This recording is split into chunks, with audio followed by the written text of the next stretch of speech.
자, 유형 5번입니다. 필수 유형을 바로 풀어보도록 할게요.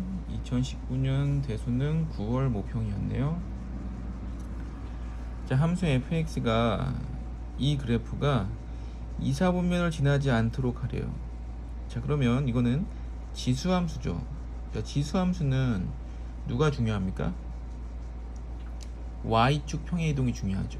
자, 지수함수라는 것을 읽자마자 머릿속에 이런 그래프가 떠올라야 됩니다. 이렇게 생긴 지수함수 그래프가. 그럼 이런 그래프에서 x축 평행이동의 의미가 있나요? 아무 의미 없죠. 그러니까 x축으로 평행이동하는 거는 나중에 숫자 대입했을 때만 필요한 거고 아무 의미 없습니다. 지수함수는 위아래로 움직이는지 안 움직이는지가 정말 중요한 거예요. 왜냐하면 점근선이 바뀌기 때문에 y축 평행이동에 의하여 점근선이 바뀌기 때문에 y축 평행이동이 굉장히 중요한 겁니다.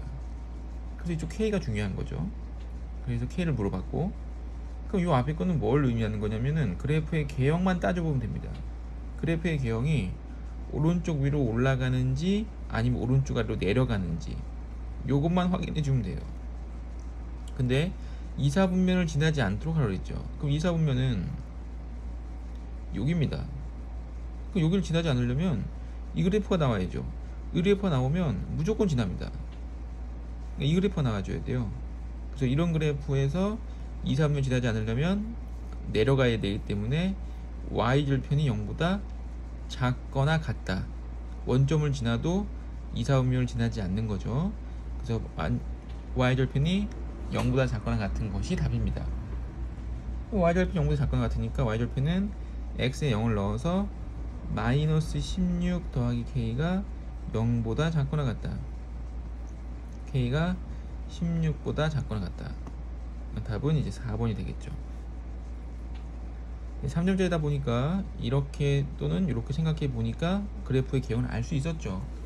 근데 이제 그렇게 푸는 방법도 좋은 방법이고, 아니면은 이제 식을 보고 푸는 방법도 설명해 드릴게요. 자, 요거는 원래 2의 x승 그래프였겠죠. 근데 2의 마이너스 3x가 되고 다시 마이너스 2의 마이너스 3x가 된 겁니다. 자, 그럼 2의 x승 그래프는 오른쪽으로 올라가는 요런 그래프였을 테고, 그렇죠? x 앞에 부 바뀌었으니까 y축 대칭하면 이런 그래프가 될 거고,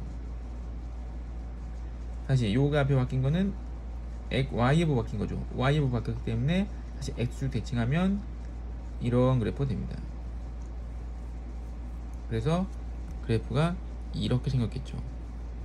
이렇게 생기나 뭐 이렇게 생기나 하여튼 2, 4분면 안 지나가려면 y 절편이 0보다는 작거나 같아야 됩니다. 근데 함수식을 보고 잘 찾아봤더니 그래프가 이렇게 생긴 거였죠. 아니, 그러면 여기 왜 4는 안 하죠? 우리가 지수함수는 x축 평이동은 별 의미가 없다 라고 했죠. 별로 의미가 없습니다. 나중에 숫자 대입했을 때만, 계산할 때만 잘 적으면 되고, 우리가 그래프의 개형을 따져볼 때는 의미가 별로 없습니다. 자, 13번입니다. 13번은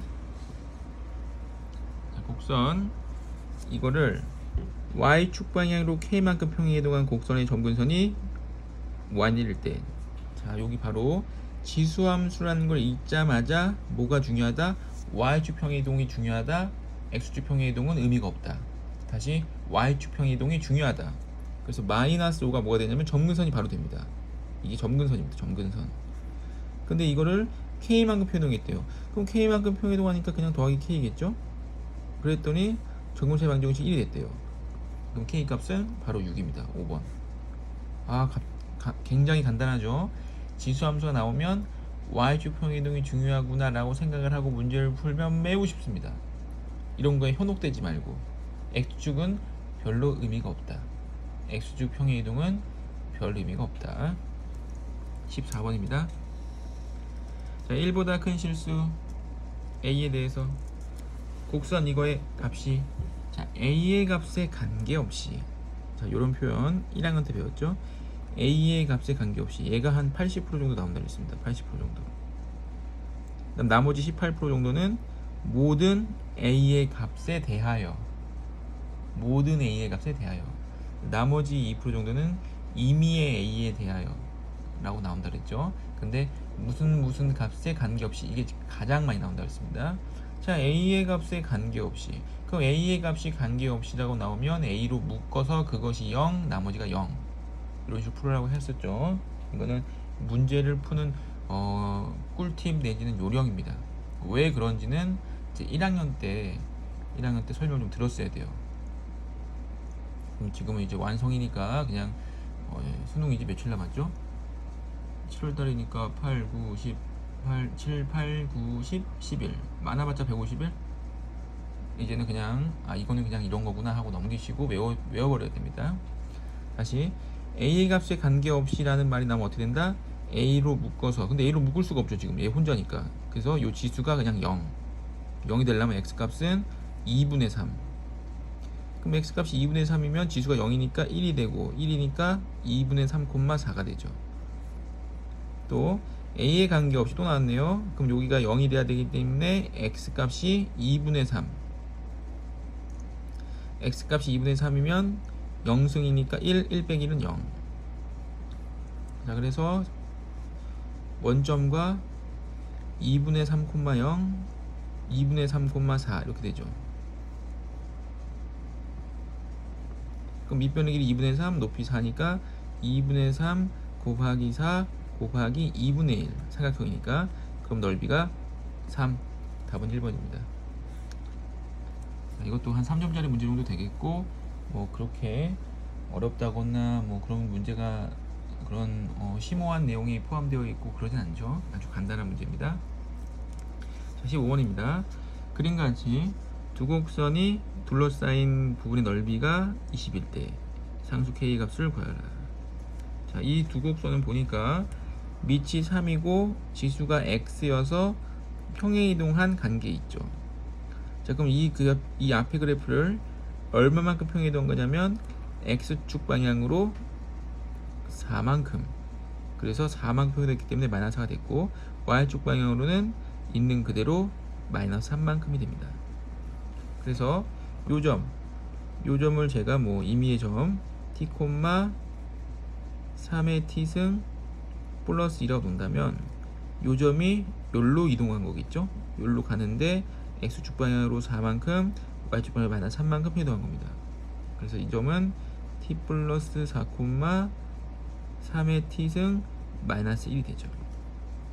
그러면 요 두 점 사이 거리를 구할 수 있겠죠. 빼서 4의 제곱이고 빼서 3의 제곱이니까 이 거리는 5가 됩니다. 점과 점 사이 거리로 구한 겁니다. 그래서 5가 됐고, 그 다음에 이렇게 불룩한 부분 자르죠. 이렇게 불룩한 부분 잘라서 여기다 쏙 넣습니다. 그 요 도형과 요 도형은 합동이기 때문에, 그럼 평행사변형이 됐죠.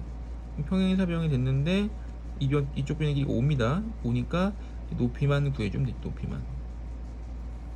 높이만 구해주면 되는데 원점을 지나가고 있기 때문에 원점에서 구하는 게 제일 쉽죠.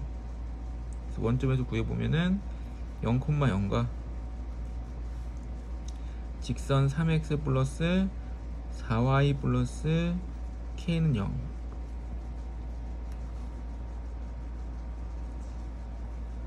이렇게 되죠. 0,0과 3x 플러스 4y 플러스 k는 0. 이 직선 사이에 점과 직선 사이 거리 구하는 공식. 제곱 5분의 00 대입하면 절대값 k. 이게 높이 h가 됩니다. 자, 그럼 밑변이 아까 5였죠. 그럼 5 곱하기 5분의 절대값 k.